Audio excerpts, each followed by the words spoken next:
BNP কে target করে একটা প্রচারণা করা হচ্ছে, যেটা সবচেয়ে বেশি প্রচারণা হচ্ছে, সেটা সোশ্যাল মিডিয়াতে সবচেয়ে বেশি, যে বিএনপি আগে নির্বাচন চায়, তারপরে সংস্কার চায়, অথবা সংস্কার চায় না, নির্বাচন চায়। হুইচ ইজ এ ব্ল্যাটারেন্ট লাই। আমি আপনাদের সামনে খুব পরিষ্কার করে বলছি, এটা একটা ভ্রান্ত ধারণা সৃষ্টি করা হচ্ছে জনগণের মধ্যে। আমরা বারবার করে এই কথাটাই বলছি যে আমরাই তো সংস্কারের প্রবক্তা, আমরাই সংস্কার চেয়েছি। আমরা আমাদের 31 দফা যেটা দিয়েছি, একটা দেখবেন না গভর্নমেন্টের যে সংস্কার প্রস্তাব আছে তার সঙ্গে কোনো অমিল আছে। হ্যাঁ, কতগুলো বিষয় আছে সংবিধানের সংস্কার ব্যাপারে, সেখানে আমরা সুস্পষ্ট ভাবে আমাদের মতামত আমরা দিয়েছি।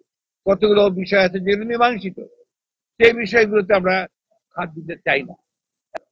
উইথ দ্য পিপল, এই দেশের জনগণের সঙ্গে সম্পর্ক কাদের?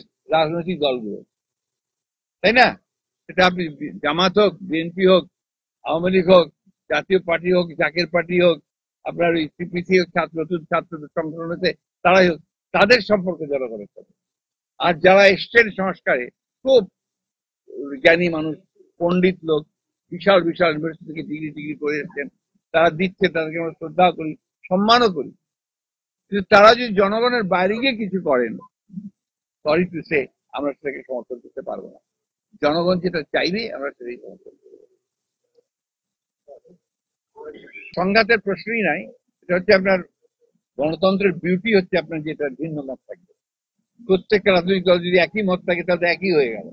এখানে একটি জন মত থাকবে, ভিন্ন মত থাকবে, জনগণ বেছে নেবে যে কোনটা তাদের জন্য উপযুক্ত। এখানেই তো নির্বাচন। নির্বাচন কেন? আমি আমার ম্যানিফেস্টো নিয়ে জনগণের কাছে যাব, অন্যান্য দলগুলো তাদের পলিসি নিয়ে যাবে। যেখানে জনগণ যাদেরকে ভোট দেবে তারাই সরকার গঠন করবে, তারাই পার্লামেন্ট গঠন করবে। এটাই হচ্ছে গণতন্ত্র। That is the essence of democracy. আমাদের দেশে নির্বাচিত তারা দেশ চালায়।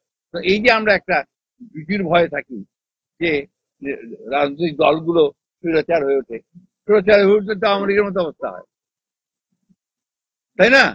এখানে স্বৈরাচার হয়ে উঠলে জনগণই তাদেরকে বের করে দেয়। সুতরাং এটার জন্য গণতন্ত্রের কোনো দোষ না। গণতন্ত্র অবশ্যই বেস্ট সিস্টেম।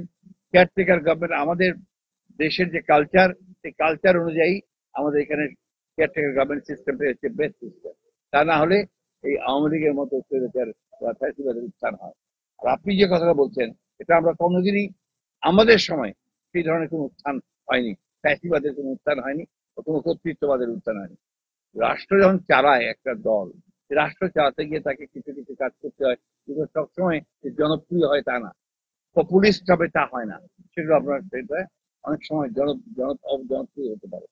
সেই সমস্ত সমস্যাগুলো নিয়েই ইট ইজ দ্য বেস্ট। এটা একটা অভ্যুত্থানের পরে নতুন একটি সরকার এসছে।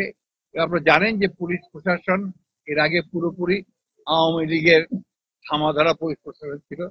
তারা যা বলতো তাই করতো, যার ফলে পুলিশ প্রশাসনে কনফিডেন্স অফ অ্যাডমিনিস্ট্রেশন এটা তাদের কমে গেছে।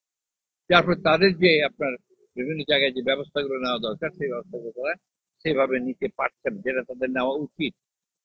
আর আমাদের দলের যেটা দায়িত্ব, দল হিসেবে আমরা ইতিমধ্যে দলের কিছু কিছু ব্যক্তি তারা কিছু কাজ করেছিলেন যেগুলো আমরা প্রশ্রয় দেই না, সেগুলোর বিরুদ্ধে ব্যবস্থা নেওয়া হয়েছে। আপনারা খুব ভালো করে জানেন আমরা দল ভেঙে দিয়েছি, কোনো কোনো সংগঠনকে ভেঙে দিয়েছি, কোনো কোনো দলের নেতার বিরুদ্ধে ব্যবস্থা নিয়েছি, তাদেরকে আমরা দল থেকে বহিষ্কার করেছি। এবং এটা সারা বাংলাদেশেই কিন্তু এটা হচ্ছে, এবং যেটা হয়েছে তার বিরুদ্ধে ব্যবস্থা নেওয়া হচ্ছে।